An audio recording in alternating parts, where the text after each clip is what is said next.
शिमाली वजीरिस्तान में security forces का intelligence बुनियाद पर ऑपरेशन, 4 दहशतगर्द हलाक।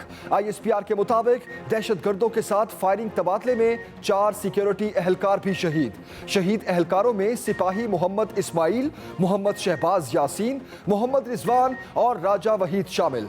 पाक फौज ने ऑपरेशन मुकम्मल करके इलाके को क्लियर कर दिया। के अंदर ये लिखा है उज़ैर बलोच ने कि जी PTI अमन कमेटी को अपनी पार्टी में शामिल करना चाहती थी। तो अली जैदी साहब कहते हैं कि नहीं, मुझे तो नहीं पता। PTI के जो धरने थे कराची के, जो सीढ़ियों पर इन्होंने धरना दिया, उसमें अमन कमेटी के लोग शरीक होते रहे। सिंध और वफाकी हुकूमत के दरमियान सियासी खलीज मजीद गहरी, एक दूसरे पर इल्जामात की बौछार जारी। सिंध हुकूमत के वज़रा की धुआंधार प्रेस कॉन्फ्रेंस। सईद गनी कहते हैं PTI रहनुमा अली जैदी और इमरान इस्माइल अमन कमेटी से मिलते रहे। अमन कमेटी को PTI में शामिल करने के लिए 3 रुकनी कमेटी बनाई गई। 2011 में इमरान खान और हबीब जान की फ़ोन पर बात हुई।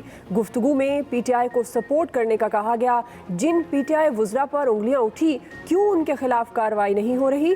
वज़ीर इत्तलात नासिर शाह ने कहा कि PTI के खिलाफ नैब कार्रवाई तो नहीं होगी, उल्टा हलीम आदिल को क्लीन चिट मिलने का इम्कान है। वफाकी वजीर अली जैदी जवाब देने फिर मैदान में आ गए। उज़ैर बलोच की सरपरस्ती करने वालों को कानून के कटहरे में लाने का मुतालबा कर दिया। ट्वीट की GIT रिपोर्ट में नाम आने वाले ताकतवर सियासतदान आजाद घूम रहे हैं। मैंने खुली दरखास्त की थी उज़ैर बलोच को रेंजर्स की तहवील में दिया जाए। खदशा था ताकतवर माफिया उज़ैर बलोच को सिंध हुकूमत की तहवील में मरवा देगा। सिंध का एक वजीर हकीकी मसले से तवज्जो हटाने की नाकाम कोशिश कर रहा है। सानेहा बल्दिया फैक्ट्री की GIT में कहा गया, सिंध पुलिस से कोताही हुई। सिंध हुकूमत 4 साल से क्यों सो रही थी? पूरी सिंध गवर्नमेंट के खिलाफ मैं अब एक कंप्लेंट दाखिल करूंगा कि इन्हीं ने सिंध को बर्बाद किया। पाकिस्तान तहरीक इंसाफ वो जमात नहीं है, कोई करप्शन करेगा वो पार्टी में नहीं रहे, और इसका सबूत तो कल ही दिया है। तहरीक इंसाफ का सिंध हुकूमत पर लैंड माफिया की सरपरस्ती का इल्ज़ाम। सूबाई हुकूमत के खिलाफ नैब में जाने का ऐलान कर दिया। अपोजिशन लीडर सिंध फिरदौस शमीम नकवी ने कहा कि सिंध में जो काम होता है उसमें 52% रिश्वत ली जाती है। ये कराची को कुछ नहीं देंगे, सिर्फ पैसा लूटेंगे।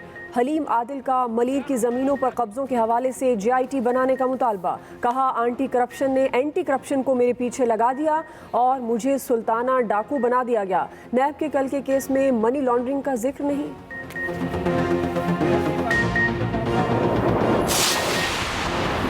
कराची में बिजली बहरान हल ना हो सका। कई इलाकों में लोड शेडिंग ने जिंदगी अजीरन बना दी। मज़ाफाती इलाकों में फनी खराबी और केबल फॉल्ट के नाम पर बिजली की बंदिश जारी। लोड शेडिंग से मुस्तस्ना इलाकों में भी बिजली गायब।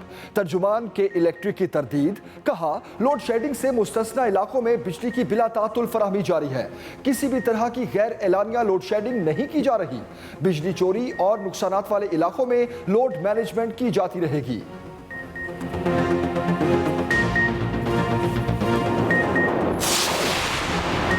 के इलेक्ट्रिक होश के नाखून ले वरना किबला दुरुस्त कर देंगे। तहरीक इंसाफ, MQM और पीपल्स पार्टी सब कराची में नाकाम हो गए। PSP रहनुमा अरशद वोरा और दीगर की प्रेस कॉन्फ्रेंस। कहा कराची में बैनर्स लगाने से लोगों के हालात नहीं बदलेंगे। हम जब एहतजाज करेंगे तो कोई नतीजा लेकर उठेंगे। वज़ीर आज़म की एक फ़ोन कॉल पर कराची में लोड शेडिंग का मसला हल हो सकता था। सब हुकूमतें बस प्रेस कॉन्फ्रेंस कर रही हैं।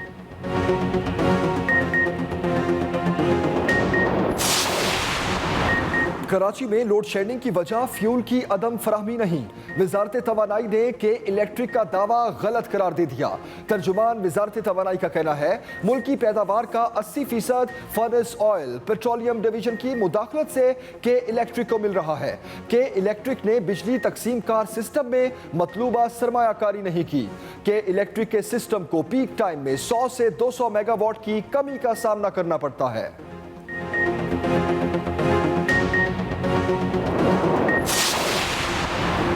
हुकूमत ने तामीराती शोबे में मुल्की तारीख का बेहतरीन पैकेज दिया। मौजूदा सूरत हाल में गरीब तबके के लिए घर बनाना बड़ा मुश्किल है। वफाकी वज़ीर इत्तला शिबली फराज की इस्लामाबाद में प्रेस कॉन्फ्रेंस। कहा बिल्डर्स और डेवलपर्स 31 दिसंबर तक हुकूमती पैकेज से फ़ायदा उठा लें।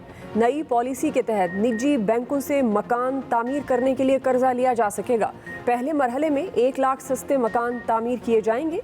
चेयरमैन नया Pakistan housing scheme lieutenant general retired Anwar Ali Haider ने कहा हुकूमत ने तामीरात के शोबे में फिक्स्ड टैक्स पॉलिसी मुतारफ कराई है।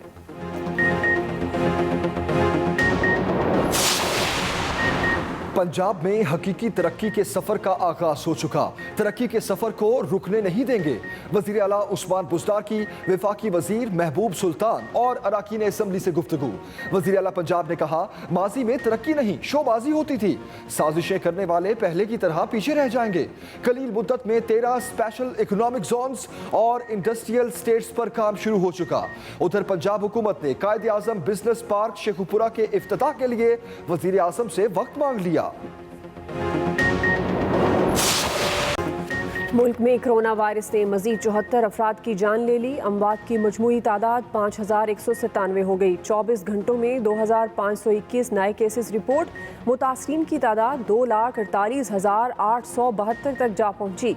1,26,700 अफराद सेहतयाब। वफाकी वजीर तारिक बशीर चीमा भी कोरोना वायरस का शिकार। पिम्स अस्पताल में दाखिल। वजीर खारजा शाह महमूद कुरैशी अस्पताल से डिस्चार्ज होकर घर मुंतकिल हो गए।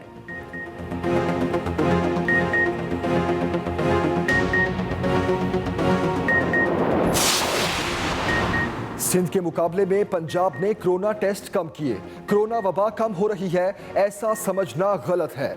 वज़ीर आला सिंध मुराद अली शाह की न्यूज़ कॉन्फ्रेंस। कहा टिड्डी दल का मामला संगीन है मगर विफाक की जानिब से कोई हिकमती इकदामात नहीं किए जा रहे। मुराद अली शाह मजीद बोले चीनी स्कैंडल से अरबों रुपए अवाम की जेबों से निकाले गए। FBI नाकाम इदारा बन चुका है। इसमें बड़े स्कैंडल निकल रहे हैं। विफाकी हुकूमत से कह दिया गाड़ियों पर विदहोल्डिंग टैक्स जमा नहीं करेंगे।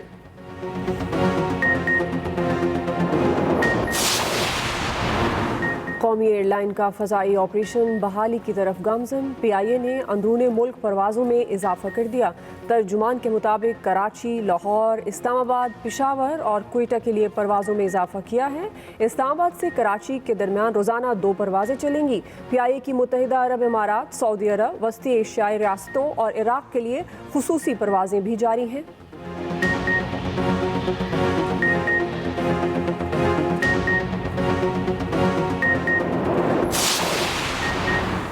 कराची में डेयरी माफिया का एक बार फिर शहरियों की जेबों पर डाका। दूध 10 रुपए फी लीटर और दही 20 रुपए फी किलो महंगा कर दिया। दूध की नई कीमत 120 रुपए और दही 180 रुपए में बिकने लगा। शहरी सरकारी निक से 26 रुपए जायद अदा करने पर मजबूर।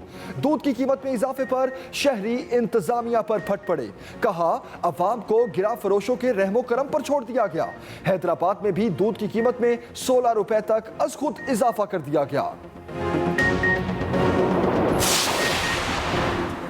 पंजाब से इस्लामाबाद नई ऑप्टिक फाइबर ने काम शुरू कर दिया। मुशीर इत्तलात और chairman CPAC authority Asim Salim Bajwa का ट्वीट।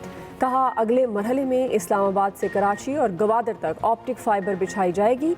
चीन के ताउन से ऑप्टिक फाइबर की तनसीब का मंसूबा डिजिटल हाईवे और इंफॉर्मेशन टेक्नोलॉजी इनकलाब का हिस्सा है।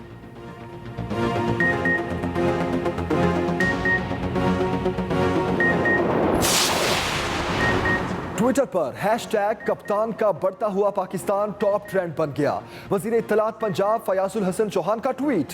कहा सोशल मीडिया पर वजीर आजम इमरान खान से इजहार यकजहती उन पर अवाम के एतमाद का इजहार है।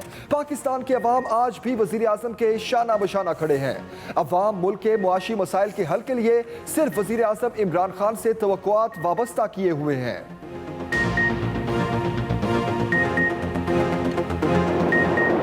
वज़ीरिस्तान में सिक्योरिटी फोर्सेस का इंटेलिजेंस बेस्ड ऑपरेशन, 4 दहशतगर्द हलाक।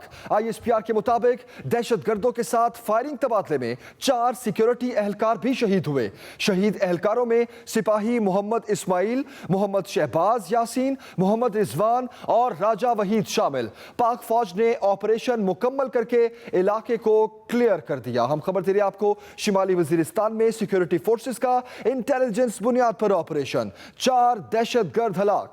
ISPR के मुताबिक दहशतगर्दों के साथ फायरिंग तबादला भी हुआ, जिसमें 4 सिक्योरिटी एहलकार भी शहीद हुए। शहीद एहलकारों में सिपाही मोहम्मद इस्माइल, मोहम्मद शहबाज यासीन, मोहम्मद रिजवान और राजा वहीद शामिल हैं। पाक फौज ने ऑपरेशन मुकम्मल करके इलाके को क्लियर कर दिया।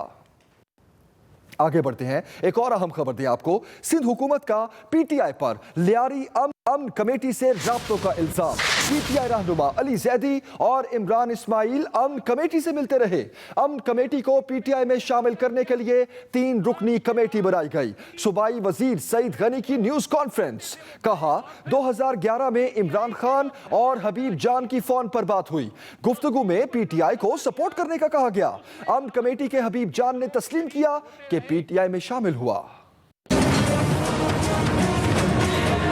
सदर पाकिस्तान आरिफ अलवी, गवर्नर सिंध इमरान इस्माइल और अली जैदी, इन तीनों अफराद ने एक 3 रुकनी कमेटी बनाई। उस 3 रुकनी कमेटी को यह टास्क दिया कि आप अमन कमेटी से राब्ता करें और इनको PTI में शामिल करने के लिए राजी करें। वो झुटलाएं मेरी बातों को, मैं और चीजें बताऊंगा। कराची के लोगों के साथ पिछले 1-1.5 महीने में जो ज्यादती हुई है, उसकी जिम्मेदार भी ये PTI की हुकूमत है, और जो कीमतें बढ़ाई हैं बिजली की, उसको भी फौरी तौर पर ये वापस लें। सीधी सीधी ड्रामेबाजियां हैं, इस मुल्क के लोगों को धोखा दे रहे हैं। हर इशू पर ये झूठ बोलने के अलावा कुछ नहीं करते, इन्हें कुछ नहीं आता। मुझे महसूस ये हो रहा है कि नैब ने शायद इस इशू को इसलिए टेकअप किया है कि इसको हलीम आदिल शेख को ये क्लीन चिट दे दी जाए। मुझे उम्मीद है कि जिस तरह अजमल वजीर साहब को वहाँ से हटा दिया गया KP की गवर्नमेंट ने, तो आज प्राइम मिनिस्टर साहब इनको भी जो ये सदर है PTI के, उससे हटा दिया जाएगा। सिंध का एक वजीर हकीकी मसले से तवज्जो हटाने की नाकाम कोशिश कर रहा है। वफाकी वजीर बराए बहनी अमूर अली जैदी का ट्वीट। इस ट्वीट में उन्होंने कहा कि उज़ैर बलोच के सरपरस्ती करने वालों को कानून के कटहरे में आना चाहिए। खदशा था ताकतवर माफिया उज़ैर बलोच को सिंध हुकूमत की तहवील में मरवा देगा। अपना सब कुछ दाव पर लगा दिया। मामला सुप्रीम कोर्ट में लेकर जाऊंगा। उम्मीद है मुअज़्ज़ज़ जज साहिबान तमाम शवाहिद देखकर इंसाफ देंगे। सिंध हुकूमत पर लैंड माफिया की सरपरस्ती का इल्जाम। तहरीक इंसाफ का सिंध हुकूमत के खिलाफ नैब में जाने का ऐलान। अपोजिशन लीडर सिंध फिरदौस शमीम नकवी ने कहा, सिंध हुकूमत के खिलाफ नैब में बेज़ाब्तगियों पर दरखास्त जमा कराऊंगा। हलीम आदिल का मलीर की जमीनों पर कब्जों के हवाले से GIT बनाने का मुतालबा। जिन गवर्नमेंट में जो काम होता है उसके अंदर 52% रिश्वत जाती है, ये भी पता है। एंटी करप्शन ने एंटी करप्शन को मेरे पीछे लगा दिया। पाकिस्तान तहरीक इंसाफ सिंध के रहनुमाओं ने पाकिस्तान पीपल्स पार्टी की सूबाई हुकूमत के खिलाफ बड़ा ऐलान कर दिया। पूरी सिंध गवर्नमेंट के खिलाफ मैं अब एक कंप्लेंट दाखिल करूंगा कि इन्हीं ने सिंध को बर्बाद किया, इन्हीं ने पैसे लूटे हैं, और मैं देखता हूं कि अब नैब सिंध जो है वो क्या एक्शन लेगी। इंसाफ हाउस कराची में अपोजिशन लीडर सिंध असम्बली फिरदौस शमीम नकवी और सिंध असम्बली में पार्लिमानी लीडर हलीम आदिल शेख की तिंदो तेज प्रेस कॉन्फ्रेंस। पीपल्स पार्टी की हुकूमत को शदीद तनकीद का निशाना बनाया। सिंध हुकूमत जिसके पास तमाम लैंड रिकॉर्ड्स हैं, जिसको तमाम मामलात की खबर है जमीनों की, वो इन पे केस नहीं बना सकी, तो ये नैब की सिर्फ कंप्लेंट को प्रोसेस करने को इतनी क्यों हवा दी जा रही? हलीम आदिल शेख ने अपनी तोपों का रुख भी सूबाई हुकूमत की जानिब ही रखा। मलीर में जो कुछ हुआ, एक जुडिशल इंक्वायरी बेशक बड़े लेवल के ऊपर GIT बन जाए, जजेस की सरबराही में। मलीर को बिस्मिल्लाह कीजिए, शुरुआत मुझसे कीजिए। हलीम आदिल शेख ने मजीद बताया कि ताहाल